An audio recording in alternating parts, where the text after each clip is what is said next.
आप देख रहे हैं प्राइम टीवी और मैं हूं आपके साथ नंदिनी यादव। स्वागत है आप सबका 4 बजे की 4 बड़ी खबरों में। लोकसभा चुनाव से पहले बीजेपी ने दलित मतदाताओं को साधने के लिए बीजेपी ने चक्रव्यूह तैयार कर लिया है। जहां बीजेपी की अनुसूचित जातियों में पैठ बनाने की रणनीति तैयार की गई। दलित सम्मेलन में दलित वर्ग के मंत्री, सांसद और विधायक यूपी के सभी दलित बस्तियों और दलितों के घर पर दस्तक देते हुए नजर आएंगे। बता दें कि बीजेपी की अनुसूचित जातियों में पैठ बनाने की रणनीति 6 सांगठनिक क्षेत्रों में दलित सम्मेलन करने की योजना भाजपा दलित सम्मेलन की शुरुआत पश्चिम से की गई है। जहां पहला दलित सम्मेलन 17 अक्टूबर को हापुड़ में होगा, तो वहीं 19 अक्टूबर यानी कल अलीगढ़ में सम्मेलन आयोजित होगा। इसके अलावा कानपुर के रेलवे ग्राउंड में 28 अक्टूबर को होगा सम्मेलन। काशी क्षेत्र का सम्मेलन 29 अक्टूबर को प्रयागराज में किया जाएगा। गोरखपुर क्षेत्र का सम्मेलन गोरखपुर में 30 अक्टूबर को होगा। दलित सम्मेलन में सीएम योगी आदित्यनाथ भी शिरकत करेंगे। इसके अलावा कई सम्मेलनों में राष्ट्रीय अध्यक्ष जेपी नड्डा भी शामिल होंगे। गृह मंत्री अमित शाह, केंद्र सरकार के मंत्री भी शामिल होंगे। तो 2024 जैसे जैसे नजदीक आ रहा है, चुनाव को लेकर लगातार भारतीय जनता पार्टी नई रणनीति बना रही है। अब दलितों में अपनी पैठ बढ़ाने के लिए तमाम तरह के कार्यक्रम और आयोजन किए जा रहे हैं। ज्यादा जानकारी के साथ ब्यूरो चीफ गौरव श्रीवास्तव जुड़ चुके हैं। गौरव, देखिए, बताया जा रहा है कि अब दलितों में पैठ बढ़ाने के लिए भारतीय जनता पार्टी दलित महासम्मेलन की तैयारियों में जुट गई है। जी बिल्कुल, यहाँ पर जरूरत है नंदिनी, और जरूरत के हिसाब से यहाँ पर काम करना पड़ेगा। बीजेपी जानती है कि अगर दलित ओबीसी वर्ग को अपने पाले में कर लिया तो यहाँ पर जीतने में कोई समस्या नहीं होने वाली है। और इसी को देखते हुए बीजेपी लगातार दलित ओबीसी वर्ग को लेकर तमाम तरह के कार्यक्रम कर रही है। अभी जिस तरह से घोसी विधानसभा है, तो कहीं ना कहीं बीजेपी तो इसको लेकर रणनीति बनाएगी। बघाला यहाँ पर ओबीसी और दलित सम्मेलन के माध्यम से जो पुरानी जमीन है ओबीसी वर्ग और दलित वर्ग को, उसको दोबारा अपने पाले में करने का प्रयास पूरी तरह किया जा रहा है। 14, 17, 19 और 22 के जो आंकड़े हैं बीजेपी की जीत के, वो बताते हैं कि इस वर्ग ने बीजेपी का साथ दिया था, तभी बीजेपी ने यहाँ पर पूर्ण बहुमत सरकार बनाई थी। तो यहाँ पर इस वर्ग को लेकर जिस तरह से अब सरगर्मियाँ शुरू हो चुकी है, यहाँ पर 6 क्षेत्रों में सम्मेलन की शुरुआत हो चुकी है। हापुड़ में 17 तारीख को यानी कल सम्मेलन हो चुका है। इसके बाद अलीगढ़, कानपुर, गोरखपुर, प्रयागराज में आज सम्मेलन होंगे। और दलित वर्ग को अपने पाले में करने की बीजेपी कवायद जो लगातार रणनीति बन रही है, और आने वाले समय में तमाम तरह के सम्मेलन भी हमको देखने को मिलेंगे नंदिनी। जी देखिए गौरव, 22% वोटर हैं दलित के उत्तर प्रदेश में। लगातार जिस तरीके से रणनीति बनाई जा रही है, तमाम अलग अलग पार्टियां भी इस बार दलित पर ही फोकस कर रही हैं, लेकिन भारतीय जनता पार्टी का जो अलग अलग कार्यक्रम है वो उसके डेट भी सामने आ चुके हैं कि गोरखपुर में 30 अक्टूबर को कार्यक्रम रखा जाएगा। उसमें तमाम लोग शामिल भी होंगे।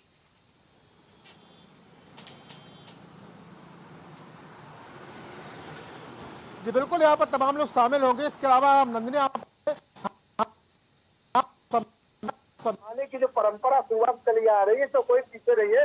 यहाँ पर आम आदमी पार्टी की बात करें, कांग्रेस की बात करें, सपा की बात करें, सभी यह सम्मेलन के माध्यम से दलित ओबीसी वर्ग को अपने पाले में करने का प्रयास कर रही है। और चूंकि यहाँ सभी 6 क्षेत्रों में प्रयास कर रही है, और चूंकि यहाँ सभी 6 क्षेत्रों में सम्मेलन होंगे, इस सम्मेलन के माध्यम से अपने आप को बेहतर करने का प्रयास भी बीजेपी करेगी। और सबसे महत्वपूर्ण बात है, जो कड़ी है, इस कड़ी को बेहतर करने का प्रयास भी बीजेपी लगातार करती नजर आ रही है। और अगर तीसरी बात की बात करें नंदिनी, तो यहाँ पर महिला सम्मेलन की भी शुरुआत हो चुकी है। आने वाले समय में आर्य आबादी को लेकर भी बीजेपी सम्मेलन कर रही है। और ये सम्मेलन भी बीजेपी की जो एक नीति है आर्य आबादी को लेकर, उसको मेहनत करने का, उसको बेहतर करने का यहाँ पर परिणाम सामने ला सकती है। जी देखिए गौरव, जिस तरीके से आपने बताया कि चाहे वो 2019 का लोकसभा चुनाव हो, चाहे उसके पहले के चुनाव हो, कहीं ना कहीं दलित जो है बीजेपी के साथ नजर आए हैं और अब सारी पार्टियां इसी पे फोकस कर रही हैं। तो क्या लगता है कि भारतीय जनता पार्टी को क्या वाकई में एक बार फिर से दलितों का साथ मिलेगा क्या?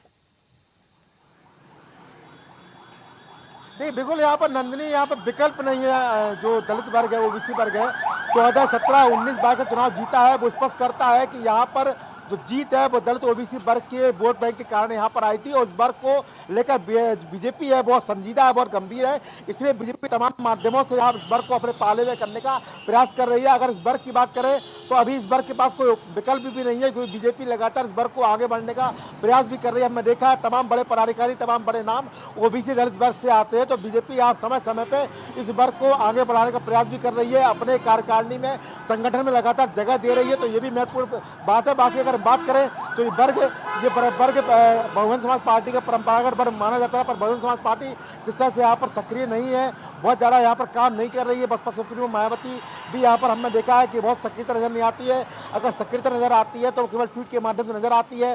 धरातल पर बहुजन समाज पार्टी का कोई यहाँ पर जनाधार नजर नहीं आ रहा है। और अगर समाजवादी पार्टी की बात करें तो दलित ओबीसी वर्ग कभी इस पार्टी के साथ नहीं गया है। जो जब भी समाजवादी पार्टी की सरकार बनी है वहाँ पर एमआई फैक्टर यहाँ पर काम आया था। तो यहाँ पर जो वर्ग है, ये वर्ग निश्चित रूप से हमको नजर आ रहा है कि ये बीजेपी के साथ ही जाएगा, क्योंकि यहाँ पर अन्य पार्टियों के साथ जाने की फिलहाल संभावना मुझे कम नजर आती है। जी देखिए, आपने मायावती का जिक्र किया, लगातार वो भी सक्रिय नजर आ रही हैं लोकसभा चुनाव को लेकर, और कहीं ना कहीं वो जमीनी स्तर पर तैयारी भी कर रही हैं एक बार फिर से वापसी करने के लिए।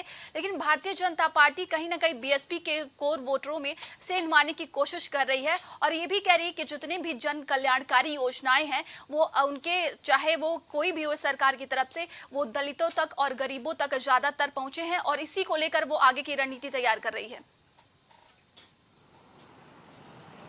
बिल्कुल, यहाँ पर सरकार की अपनी नीतियाँ हैं, योगी सरकार की अपनी नीतियाँ, केंद्र सरकार की अपनी नीतियाँ हैं। और जहाँ तक बसपा की बात है तो आपने कहा वो तैयारी कर रही हैं, पर यहाँ पर अब समय निकल चुका है नंदिनी। यहाँ पर तैयारी का एक समय होता है, और जनता भी देखती है कि उनके लिए कौन लड़ाई कर रहा है। दलित ओबीसी वर्ग पर अगर कोई बात हुई है या कोई अत्याचार हुआ, शोषण हुआ है, तो वहाँ पर अगर बहुजन समाज पार्टी आगे निकल कर नहीं आई है कि बस ट्वीट के माध्यम से अपनी जिम्मेदारी निभाई है, तो यहाँ पर जनाधार कैसे मिलेगा। अगर हम बात करें सक्रियता की, तो हम देख रहे हैं कि जब से उनकी सरकार गई है, 2007 से 12 तक उनकी सरकार रही थी, उसके 12 से लेकर 22 तक का अगर हम आंकड़ा देखेंगे तो बहुजन समाज पार्टी बहुत सक्रिय नजर नहीं आई। विधानसभा चुनाव में जो परिणाम है वो भी बताते हैं बहुजन समाज पार्टी के पक्ष में नहीं रहे। लोकसभा चुनाव में जरूर परिणाम उनके पक्ष में थे, क्योंकि यहाँ पर उनका गठबंधन समाजवादी पार्टी के साथ था, और समाजवादी पार्टी का जो परंपरागत वोट बैंक है, एमआई फैक्टर है, वो यहाँ पर उनके साथ गया था। उसका लाभ यहाँ पर बहुजन समाज पार्टी को मिला था। पर यहाँ पर जिस तरह से लोकसभा चुनाव है, यहाँ पर गठबंधन की भूमिका खत्म हो चुकी है, वो स्वयं बोल चुकी है वो किसी का गठबंधन नहीं करेगी। तो यहाँ पर आगे बढ़ने की कवायद किसके साथ रहती है। और सबसे महत्वपूर्ण बात है कि जो जनाधार होता है वो काम से मिलता है, सक्रियता से मिलता है। और फिलहाल बहुजन समाज पार्टी की वैसी सक्रियता नजर नहीं आ रही है जो एक समय होती थी, जब यहाँ पर ओबीसी दलित वोट बैंक उनका परंपरागत वोट बैंक माना जाता था, और वो कई बार इसके चलते सत्ता में रही है। तमाम जानकारी के लिए बहुत बहुत धन्यवाद आपका। तो 2024 लोकसभा चुनाव जैसे जैसे नजदीक आ रहा है, सभी पार्टियां अपनी तैयारियों में लगी हुई हैं। इसके बीच भारतीय जनता पार्टी दलितों में पैठ बनाने के लिए तरह तरह के कार्यक्रम करने जा रही है, जिसका शुरुआत भी हो चुका है। भारतीय जनता पार्टी दलित महासम्मेलन कार्यक्रम को आगे बढ़ाएगी और तमाम तरह की रणनीति भी बनाई जा रही है।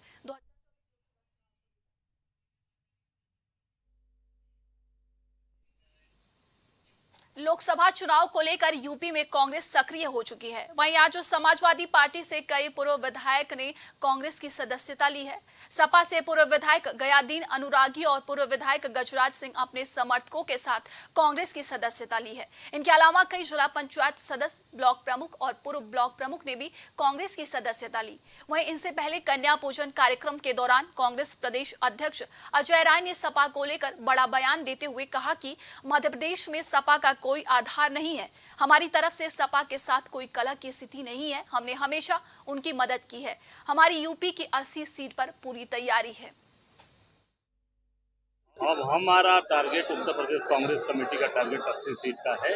हम 80 सीट की अपनी तैयारी कर रहे हैं। अब पार्टी का निर्णय होगा, क्या करना है, कैसे करना है, राष्ट्रीय नेतृत्व का निर्णय। अब वो आपको आने वाले समय में पता चल जाएगा। कांग्रेस 80 सीट की अपनी तैयारी कर रही है। बिल्कुल नए पुराने सबका समायोजन करने का।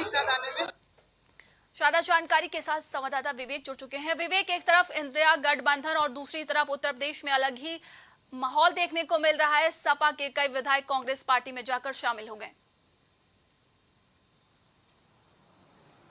देखिए, अगर बात की जाए तो चुनाव से ठीक पहले नेताओं का एक दल को छोड़ के दूसरे दलों में जाने का सिलसिला जारी रहता है। इस बार भी लोकसभा चुनाव से ठीक पहले देखा गया आज इस तरीके से कई राजनीतिक दलों के जो नेता हैं उन्होंने सुभाषपा ज्वाइन की। करीब 80 लोगों ने सुभाषपा ज्वाइन की। और इसके बाद अगर बात करें तो कांग्रेस ने भी समाजवादी पार्टी में एक सेंध लगाई है। जिस तरीके से कांग्रेस में आज पशुपतिनाथ राय जो पूर्व बीजेपी के विधायक रह चुके हैं, बीजेपी से हैं, उन्होंने कांग्रेस ज्वाइन की। गयादीन अनुरागी ने कांग्रेस ज्वाइन की। इसी तरह गजानन सिंह, इन्होंने भी कांग्रेस ज्वाइन की। तो साफ तौर पे समाजवादी पार्टी और भाजपा के जो नेता रहे थे, जो पार्टी में शामिल रहे थे, अब कांग्रेस ज्वाइन कर रहे हैं। ऐसे में देखा जाए तो दिलचस्प चीजें होने वाली हैं। जिस तरीके से इंडिया गठबंधन के बैनर के तहत समाजवादी पार्टी और कांग्रेस मध्य प्रदेश में आपस में दूसरे को लेकर खींचतान में है, उत्तर प्रदेश में सीटों के बंटवारे को लेकर सहमति नहीं बन पा रही है। और बात की जाए तो प्रदेश अध्यक्ष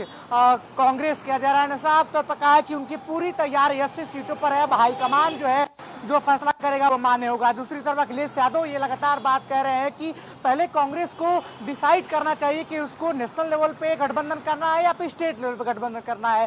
तो यहाँ सहमति बनती हुई नहीं देखी जा रही है। अगर बात की जाए तो इस तरीके से आज एक बड़ी प्रेस कॉन्फ्रेंस करते हुए अजय राय ने साफ तौर पे लोगों को सदस्यता दिलाई, भाजपा और समाजवादी पार्टी से आए लोगों को सदस्यता दिलाई। वहीं अगर बात की जाए तो जिस तरीके प्रत्याशी खड़े करके कांग्रेस का खेल बिगाड़ दिया, तो साफ तौर पर कहना है कि अपने बड़ा दिल दिखाया तो समाजवादी पार्टी को भी एक बड़ा दिल दिखाना चाहिए था। जी देखिए, अजय राय ने यह भी कहा कि हमारी तरफ से कोई कलह की स्थिति नहीं है, समाजवादी पार्टी अपना देख ले। फिर वहीं कहीं ना कहीं अब जिस तरीके से विपक्ष की तरफ से लगातार ये निशाने साधते आते रहे कि कहीं ना कहीं सीट शेयरिंग को लेकर विवाद होगा, और अब कहीं ना कहीं वो चीजें नजर भी आ रही हैं इंडिया गठबंधन में।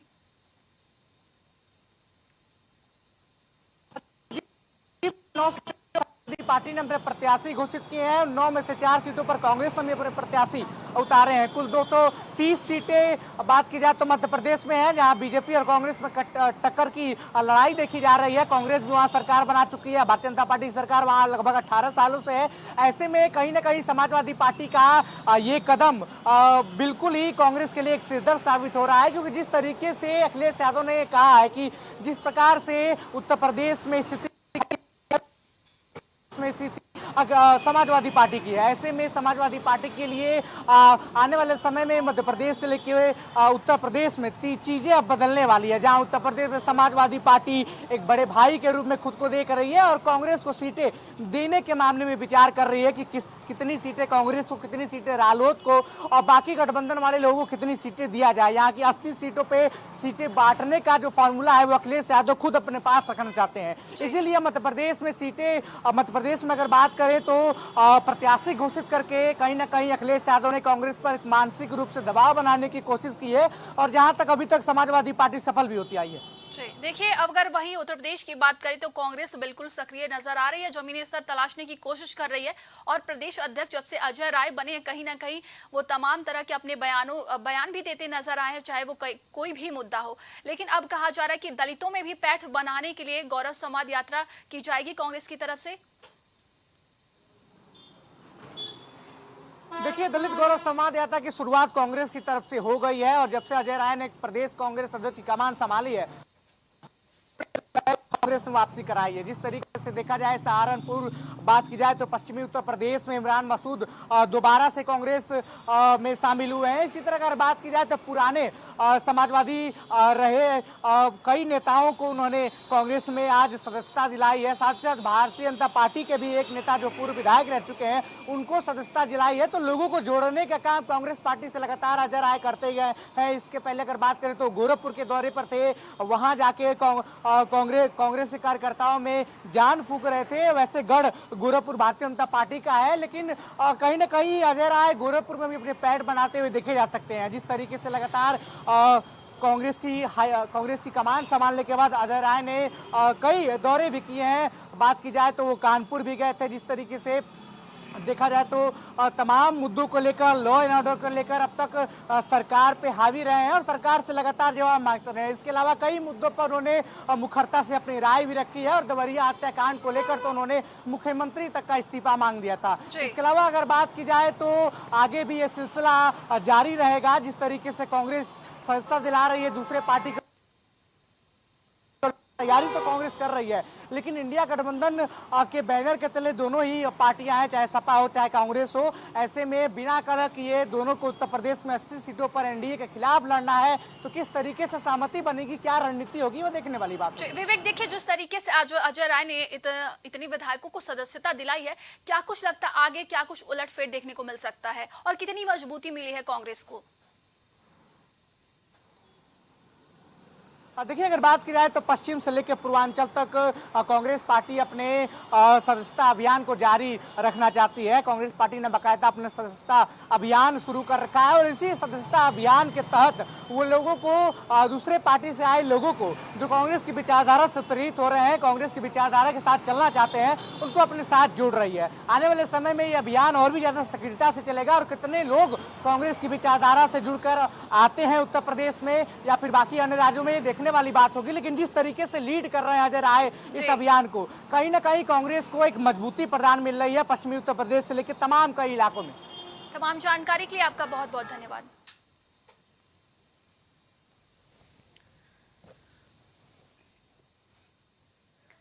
तो इंडिया गठबंधन जिस तरीके से सीट शेयरिंग को लेकर बात सामने आ रही है कि इंडिया गठबंधन में कहीं ना कहीं सेंध लगने वाली है सीट शेयरिंग को लेकर, वहीं पर उत्तर प्रदेश में कांग्रेस लगातार सक्रिय भी नजर आ रही है और आज प्रदेश अध्यक्ष अजय राय ने कई लोगों को सदस्यता भी दिलाई है। समाजवादी पार्टी के सीनियर नेता आजम खान को कोर्ट से बड़ा झटका लगा है। रामपुर की एमपी एमएलए कोर्ट ने फेक बर्थ सर्टिफिकेट केस में आजम खां, उनकी पत्नी तंजीन फातिमा और उनके बेटे अब्दुल्ला आजम को दोषी करार देते हुए 7 साल की सजा भी सुनाई है। तीनों को यहां से वो सीधे जेल ले जाए जाएंगे। बता दें कि फेक बर्थ सर्टिफिकेट का यह केस 2017 के यूपी विधानसभा चुनाव से जुड़ा है। तब अब्दुल्ला आजम ने रामपुर की स्वार विधानसभा सीट से सपा की टिकट पर चुनाव लड़ा था। इस चुनाव में उनकी जीत भी हुई थी, लेकिन चुनावी नतीजों के बाद उनके खिलाफ हाईकोर्ट में केस दाखिल कर दिया गया था। उन पर आरोप लगाया गया था कि अब्दुल्ला आजम ने चुनावी फॉर्म में जो उम्र बताई है, असल में उनकी उम्र उतनी नहीं है। तो लगातार आजम खान की अब मुश्किलें बढ़ती ही जा रही हैं। सत्ता के रसूख में आजम खान ने कानून को अपने बूटों तले रौंदा था, लेकिन पाप का घड़ा एक न एक दिन फूटता ही है और आजम खान को आज अपने किए की सजा मिल रही है। एक पुरानी फिल्म का गीत है कि जो बोएगा वही पाएगा, तेरा किया आगे आएगा। आज आजम खान को उनके तमाम कर्मों की सजा मिल रही है। डॉक्यूमेंटल एविडेंसेस के आधार पर कोर्ट ने परीक्षण करके सुनवाई का अवसर देने के बाद आजम खान को सजा सुनाई है और आजम खान को आज सजा सुनाए जाने से लोगों का कानून में भरोसा और मजबूत होगा और समाजवादी पार्टी के लिए भी करारा तमाचा है कि ऐसे आपराधिक प्रवृत्ति के लोगों का संरक्षण करना अब बंद करें। देखिए, भारतीय राजनीति के इतिहास में इतनी नाइंसाफी किसी के साथ नहीं हुई जितनी नाइंसाफी माननीय आजम साहब उनके परिवार के साथ हुई। जिस तरीके से एक मामले में माननीय आजम साहब को सजा सुनाई गई थी, उनकी सदस्यता गई थी और जब उस फैसले को माननीय आजम साहब ने ऊपरी अदालत में चुनौती दी तो उस न्यायपालिका ने एक अधिकारी पर टिप्पणी करते हुए माननीय आजम साहब को दोष मुक्त करार दिया था। माननीय आजम साहब, उनके परिवार को आज फिर से न्यायपालिका द्वारा सजा दी गई है। समाजवादी पार्टी को देश की न्यायिक व्यवस्था में विश्वास है। समाजवादी पार्टी ये जानती है कि ऊपरी अदालत में जब इस फैसले को चुनौती दी जाएगी तो माननीय आजम साहब, उनका परिवार दोष मुक्त करार दिया जाएगा। सत्य परेशान हो सकता है लेकिन पराजित नहीं। ज्यादा जानकारी के साथ संवाददाता सागर जुड़ चुके हैं। सागर, देखिए, आजम खान और उनकी फैमिली का लगातार मुश्किलें बढ़ती जा रही हैं। अब बताया जा रहा है कि 7 साल की सजा सुनाई गई है और आगे अब उन्हें जेल जाने की तैयारी करनी है।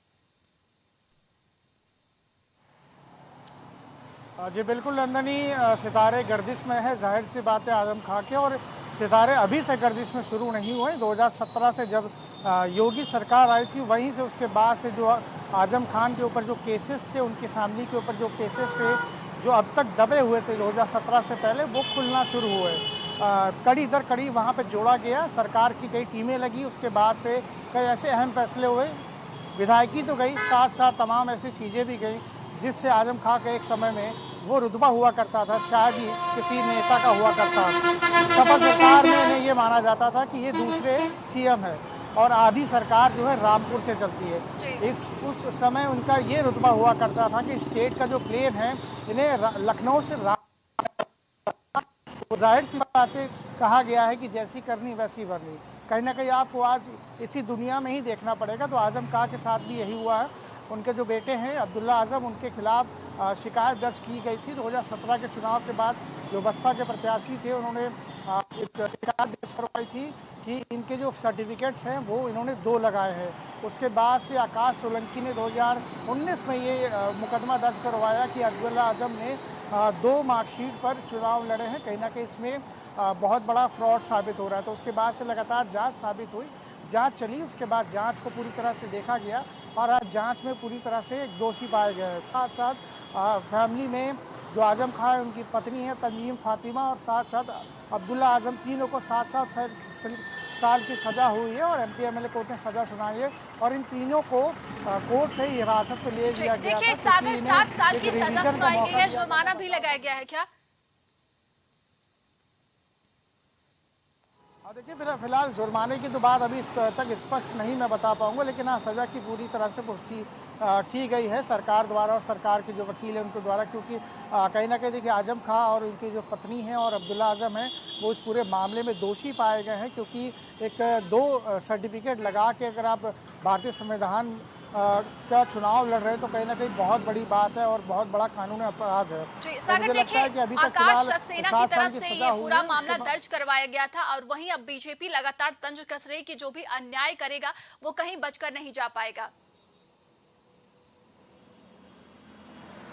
जी बिल्कुल, जाहिर सी बात है भाजपा नेता और विधायक आकाश सक्सेना का साफ साफ कहना है कि सत्य की जीत हुई है जी और जो जैसा करेगा वैसा भरेगा। उनका साफ तौर पे, क्योंकि कहीं ना कहीं देखिए भाजपा सरकार आई उसके बाद तमाम ऐसी परत दर परत खुलती रही, चाहे आजम खां हो, चाहे मुख्तार अंसारी हो, चाहे अतीक अहमद हो, चाहे तमाम ऐसे लोग हों जिनके ऊपर तलवारें अटका, जिन्हें एक शय मिला करता था एक समय में, लेकिन उसके बाद जब भाजपा की सरकार आई तो उनके ऊपर तलवारें लटकना शुरू हो गई। तो एक तलवार आज लटकना शुरू हुई थी, लेकिन आज वो तलवार शायद पहुंच गई है, क्योंकि कहीं ना कहीं देखिए तीनों का जेल जाना, तीनों को हिरासत पर लेना एक बहुत बड़ी बात है।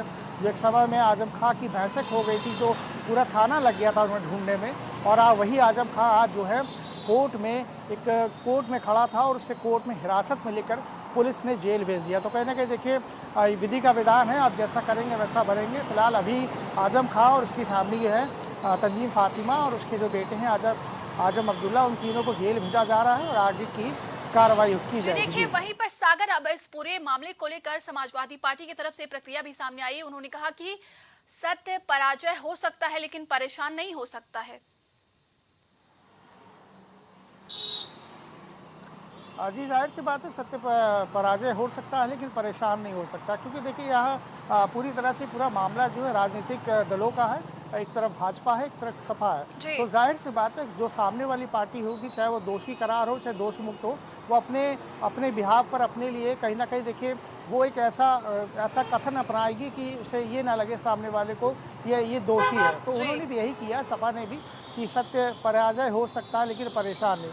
तो जाहिर सी बात है, क्योंकि कोई भी पार्टी हो, कोई भी अगर दोषी पाया जाता है तो उस पर उसकी जो पार्टी है पूरा तरह से पक्ष लेगी। और यहाँ आजम खां की बात हो रही है, एक कद्दावर नेता और सरकार में दूसरे स्थान पर होने वाले नेता, मान के चलिए वो सीएम ही हुआ करते थे, रामपुर से सरकार चलती थी, लोगों का ये कहना था एक ज़माने की बात है। तो कहीं ना कहीं देखिए सपा सरकार में सपा के बहुत ही करीबी रहे आजम खां और आज भी करीबी, कई बार अखिलेश यादव भी उनसे मिलने गए और सपा के कई वरिष्ठ नेता भी उनसे मिलने गए थे जेल में। तो कहीं ना कहीं रुतबा हुआ करता था और अभी भी रुतबा है, बट लेकिन अभी की बात करें तो वो फिलहाल जेल जा रहे हैं। जी सत्य सागर, भले अगर परेशान हम हो, आजम खां पराजय की नहीं हो बात सकता, करें बात तो होने के अगला लिए। रुख उनका क्या हो सकता है अपने बचाव पक्ष के लिए? जी मुझे लगता है कि शायद देखिए एमपी एमएलए कोर्ट ने इन्हें सज़ा तो सुनाई है, जी सज़ा का ऐलान तो हो चुका है, लेकिन अब फिलहाल देखने वाली बात है कि जो इनके साथ के जो बचाव पक्ष के वकील, आजम खां के वकील हैं, वो शायद हायर कोर्ट में इस पूरे मामले पर अपील कर सकते हैं और हायर कोर्ट तक पहुंचते पहुंचते शायद समय भी लग सकता है, क्योंकि देखिए भी एक कोर्ट का एक बहुत सा प्रोसीजर होता है, इसमें कागजी कार्रवाई होती है, तो कुछ समय लगता है, तमाम चीज़ों को फिर तारीखें मिलती हैं, उसके बाद फिर सज़ा, उसके बेंच बैठती है, बेंच बैठने के बाद तमाम चीज़ें होती हैं, उसके बाद सारी चीज़ें को मिला के कहीं ना कहीं बहुत समय लगता है। तो जाहिर सी बात है जब आजम खां को सज़ा का ऐलान हुआ तो है, लेकिन हाँ उनके जो वकील हैं वो ऊपर की कोर्ट और ऊपर हायर कोर्ट में जाने का बिल्कुल भी कोशिश करेंगे और अपील भी करेंगे, और शायद मुझे लगता है कि आज या कल में शायद उनके जो वकील हैं वो अपील कर दें। जी, तमाम जानकारी के लिए बहुत बहुत धन्यवाद आपका। तो मुश्किल में आजम खां और उनका परिवार है, लगातार उनकी मुश्किलें बढ़ती ही जा रही हैं। अब फर्जी प्रमाण पत्र को लेकर, जन्म प्रमाण पत्र को लेकर अब्दुल्ला के परिवार पर लगातार मुश्किल बढ़ चुकी है। बताया जा रहा है कि 7 साल की सजा सुनाई है एमपी एमएलए कोर्ट ने और अब उन्हें जेल भी भेज दिया गया है।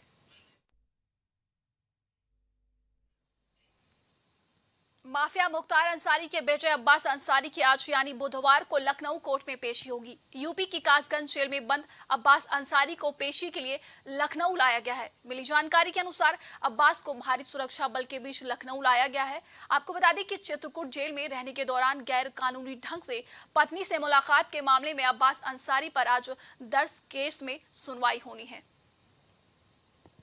तो मुख्तार अंसारी के बेटे अब्बास अंसारी की आज सुनवाई होनी है, जिसे कासगंज से लखनऊ लाया गया है। बता दें कि भारी सुरक्षा के बीच आज कासगंज से अब्बास को लखनऊ लाया गया है, जिसकी आज पेशी होनी है। एक बार फिर से रुक करते हैं संवाददाता सागर की तरफ। सागर, आज अब्बास अंसारी की पेशी होनी है, लखनऊ में उसे लाया गया है। जी बिल्कुल, देखिए कासगंज जेल में पिछले कई महीनों से जो है अब्बास अंसारी वहाँ पर बंद था। उसके बाद से जो है आज ये फैसला किया, आज की तारीख थी कि आज जो है लखनऊ लाया जाएगा एनएसए कोर्ट के सामने। आजम अंसारी के माफ़ कीजिएगा, अंसारी के ऊपर ये आरोप ये लगे थे कि वो गैर कानूनी तरीके से चित्रकूट जेल में अपनी पत्नी से मिलता था और उसके खिलाफ ये भी तमाम आरोप लगे थे कि वो कानूनी गतिविधियों में शामिल था, तो उसके ऊपर एनएसए लगाया गया था।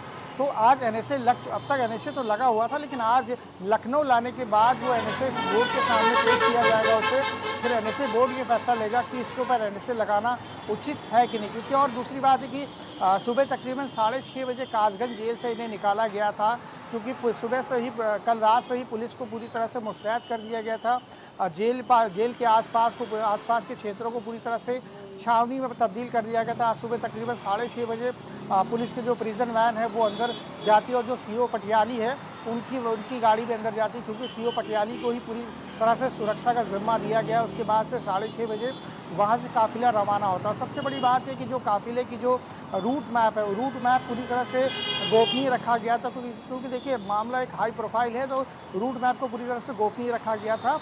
अभी फ़िलहाल देखिए 4 बजे के बाद यहाँ पर पहुँचने की संभावना है कि उसके बाद वो एनएसए बोर्ड के सामने पेश किया जाएगा।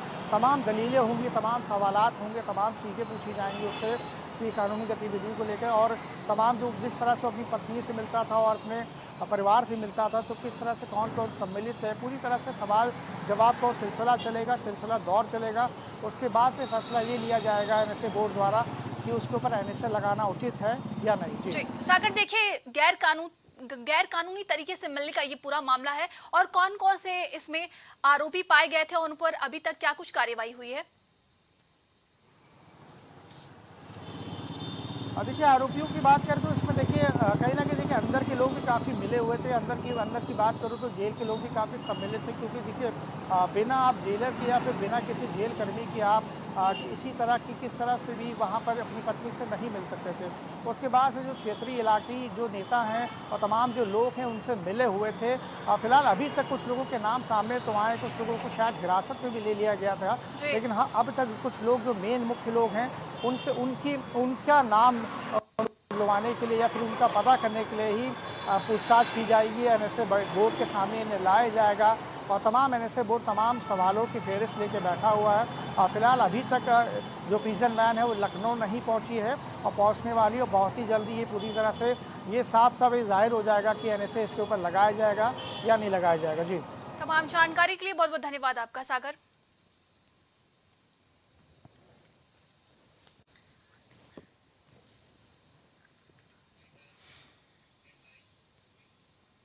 तो आज के लिए 4 बजे की 4 बड़ी खबरों में बस इतना ही। देश और दुनिया की तमाम खबरों के लिए आप देखते रहिए प्राइम टीवी।